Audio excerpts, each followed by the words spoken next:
मैं अभी पोर्ट की विजिट करके आया हूं और गुजरात के लोगों को जब पता चलेगा कि इतना बढ़िया पोर्ट ये अदानी ने यहां केरल में बनाया है। ये गुजरात में 30 साल से पोर्ट पे काम कर रहे हैं, लेकिन अभी तक वहां उन्होंने ऐसा पोर्ट नहीं बनाया। तब उनको गुजरात के लोगों से गुस्सा सहन करने के लिए तैयार रहना पड़ेगा। അദാനി വളരെ വേഗത്തിൽ നമ്മുടെ വിഴിഞ്ഞം പോർട്ടിന്റെ നിർമ്മാണം പൂർത്തിയാക്കി. 30 വർഷമായി ഗുജറാത്തിൽ അദാനിയുടെ പോർട്ട് പ്രവർത്തിക്കുകയാണ്. എന്നാൽ ഇത്രയും വലിയ പോർട്ട് അദ്ദേഹം നിർമ്മിച്ചു നൽകിയത് കേരളത്തിലെ വിഴിഞ്ഞത്താണ്. ഇക്കാര്യത്തിൽ ഗുജറാത്തിലെ ജനങ്ങളുടെ പരാതി അദ്ദേഹം കേൾക്കേണ്ടി വരും.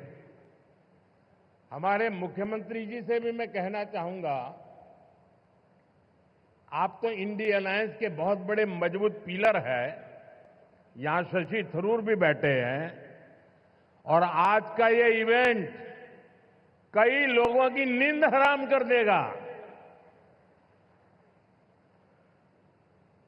നമ്മുടെ എയർലൈൻസുമായിട്ടുള്ള ബന്ധപ്പെട്ട പ്രശ്നങ്ങൾ, അതുമായി ബന്ധപ്പെട്ട കാര്യങ്ങളിലും ആവശ്യമായ ശ്രദ്ധ നൽകണം. He could not.